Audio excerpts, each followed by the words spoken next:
आप इत्तेफाक करते हैं हालात ज्यादा तब्दील होते हुए मालिक साहब को तो नजर नहीं आते, मुझे भी वैसे कम कम ही नजर आते हैं, लेकिन हमाद अजहर साहब की वापसी हुई है तो आपको लगता है, और खान साहब की इस कॉल के बाद आपके लिए दोबारा से वही फेवर नजर आएगी सड़कों पर? देखिए, मैं मौजूद था खान साहब के साथ जब उन्होंने वो स्टेटमेंट दी है, और हमें भी कहा है कि उनके बिहाफ पे अनाउंस किया जाए कि अब स्ट्रीट पावर होगी और स्ट्रीट प्रोटेस्ट होगा।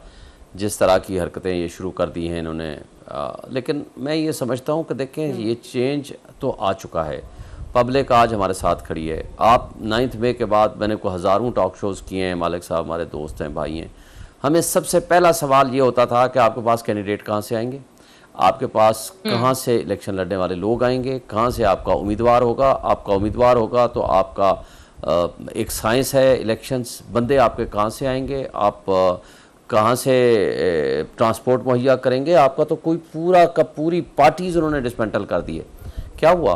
बल्ले का निशान भी चला गया। वाकई हमारे लोगों को इलेक्शन लड़ने की इजाज़त नहीं थी। मैं खुद इस्लामाबाद का वकील हूँ, सीनियर वकील हूँ। इस जहाँ मीडिया हाउसेज हैं, ये मेरी कॉन्स्टिट्यूंसी थी। एक मुझे बाकायदा प्रोग्राम करने की इजाज़त नहीं थी। जहाँ मैं करता था मेरे पहले से पुलिस मौजूद होती थी। मेरे सारे पोलिंग एजेंट्स के खिलाफ FIR या उनको उठा लिया गया। इवन रात की आखिरी रात भी बंदे गिरफ्तार कर लिए गए।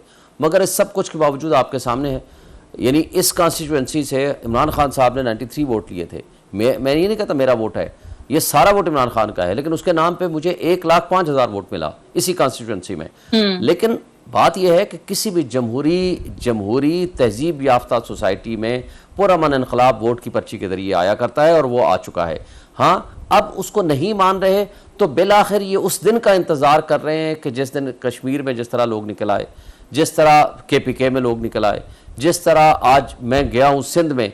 मैं आपको बताऊं कि सिंध के इवन इंटीरियर सिंध के लोग इतना निकले हैं। मैंने ट्रेन मार्च की है और बड़ी खुफिया रख के सुबह के सवेरे मैंने अनाउंस किया, और वहाँ से हम चले अल्हम्दुलिल्लाह।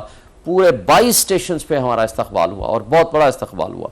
बात यह है कि जिस दिन भी सिचुएशन चेंज होते कोई देर नहीं लगती। लोगों को इस सिस्टम के ख़िलाफ़ नफ़रत है, PMLN के ख़िलाफ़ नफ़रत है, एस्टैब्लिशमेंट के ख़िलाफ़ नफ़रत है, और जो लोगों के ऊपर जुल्म, तशद्दुद और बर्बरियत का माहौल कायम किया है, ये टेरर एक दिन ख़त्म होना है। लोगों ने बाहर निकलना है, और लोगों ने बिल्कुल बाहर निकलने के लिए तैयार बैठे हैं, बशर्ते कि हम लीडरशिप सामने आए, जेलों में जाने के लिए तैयार हो जाए। वेरी डेंजरस जो आप सिचुएशन बता रहे हैं ना, लोगों को बाहर निकलना है, लोग नफरत का इजहार कर रहे हैं, मालिक साहब इसी की तरफ तो इशारा कर रहे हैं कि बड़ी खतरनाक सूरत हाल है।